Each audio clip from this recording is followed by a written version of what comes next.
nakuze mufana.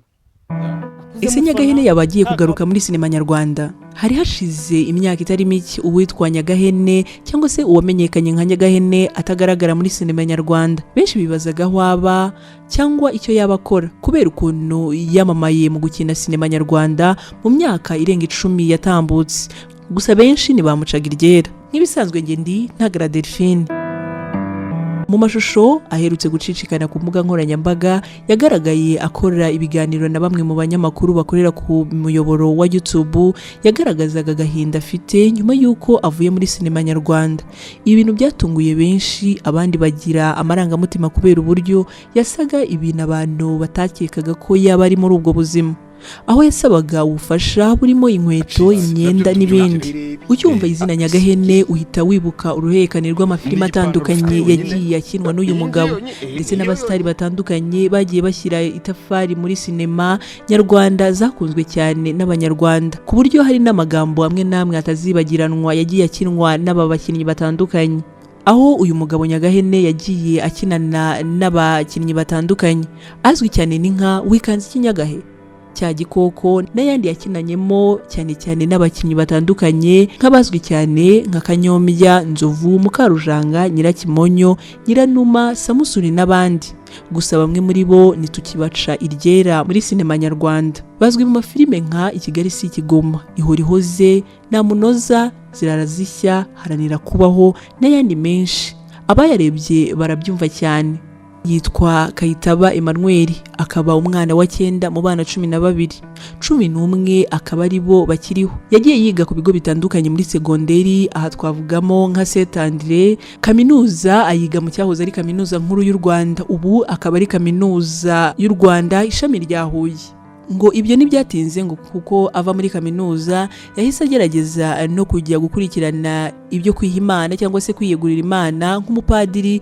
Nibyamuhiriye kuko yabivuyemo rugikubita.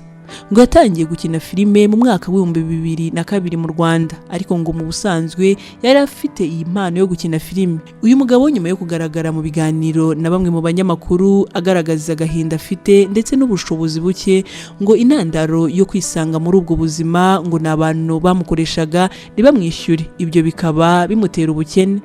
Mu by'ukuri abanyarwanda benshi bafashwe n'amarangamutima yo kumubona avuga ari amagambo nk'umuntu wafatwaga nk'umulegend mu gukina filime. Nubwo bimeze gutyo, bamwe mu barebye izo video ze bakomeje bavuga ko uyu mugabo kwisanga muri buriya buzima ari ibiyobyabwenge bishobora kuba byaramubase, birimo itabi, inzoga n'ibindi. Gusa we yisobanuye avuga ko naho bihuriye, ahubwo ko ari ubuzima bubi bwamuteraga ubukene ndetse bigatuma agaragara nabi. Nyuma yabyo rero uwitwa Niyonshuti Yannick, uzwi cyane nka killerman, nawe umaze kwandika izina muri sinema, akibona iyo video igenda icaracara ku mbuga nkoranyambaga zitandukanye, yamufashe ku mutima. Akimara kubona Nyagahene atabaza, yasabye ko bamuhuza nawe akagira icyo akora mu buryo bwo kumufasha. Killerman yaje gufatwa n'amarangamutima ndetse n'urukundo nibwo yahuye n'uyu mugabo Nyagahene. Ikintu cya mbere yamukoreye kuri video ye ya mbere yagaragaje ku mbuga nkoranyambaga ze zitandukanye n'uburyo yamufashe akamujyana muri salo bakamukubita umucongo, aho yahise agaruka mu ishusho nshya as a legend w'ibihe byose. Usibye kumujyana muri salo, yamutwaye no kumugurira imyenda. Ubundi ubuzima bw'uwitwa Nyagahene butangira guhinduka kugeza na n'ubu. Ibyo ntibyatinze, mu minsi mike uyu mugabo Nyagahene yahise agaragara muri filime ari gukina ibintu byashimishije abatari bake, cyane cyane abamuzi muri filime zatumye benshi bigiramo byinshi. Uzwi nka killerman yakomeje avuga ko bitagakwiye ko abantu bagize uruhare mu gutuma batinyuka mu kuvamo abakinnyi beza nkuko bakuze bababona, bitagakwiye ko babaho ubuzima bubi mu by'ukuri bafite ubushobozi bwo kubafasha. Yasezeranyije abanyarwanda ko yifuza ko uyu mugabo yatera imbere akongera kuba umukinnyi mwiza nkuko yahoze, ku buryo nawe azaba ari mu bantu badasanzwe. Ku buryo umugabo yavuze ko byamushimisha kubona Nyagahene yakwinjiza miliyoni ku kwezi. Ngo nubwo uyu mugabo yagaragaye mu mashusho mu buryo abantu batatekerezaga cyangwa se batifuzaga, Nyagahene asanzwe afite ubuhanga mu kwandika filime, mu gukina no gutanga ibitekerezo mu bijyanye no gukina filime. Ubu yahise yinjizwa mu bakinnyi b'uwitwa killerman. akaba avuga ko azakora ibishoboka byose kugira ngo abone uyu mugabo yishimye kandi ari ku rwego rushimishije. Killerman yavuze ko mu bimushishikaje ari ukubona uyu mugabo atera intambwe agahinduka, ngo akamufasha no kuba yava ku biyobyabwenge benshi batekereza ko ari byo byamubashye, harimo cyane cyane inzoga. Killerman kandi yagaragaje ko yifuza kugarura muri sinema abakinnyi bakunzwe kera nka Mukarujanga, Nzovu, Nyirankende n'abandi.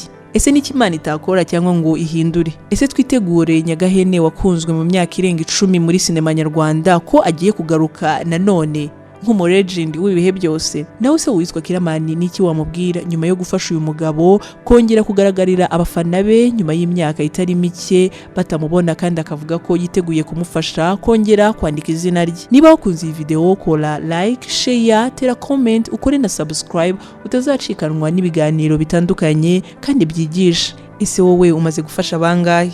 Ubutaha tuzakugezaho urutonde rw'abastari batandukanye b'abanyarwanda bakomeje kugaragaza urukundo bahindurira abatari bake ubuzima, ibintu bisigira abandi isomo. Nk'ibisanzwe nge ndi Ntagara Delphine. Mushobora kudukurikira munyuze ku mbuga nkoranyambaga zacu zitandukanye, yaba kuri YouTube, Instagram, Facebook, TikTok, hose ni Ntagara official.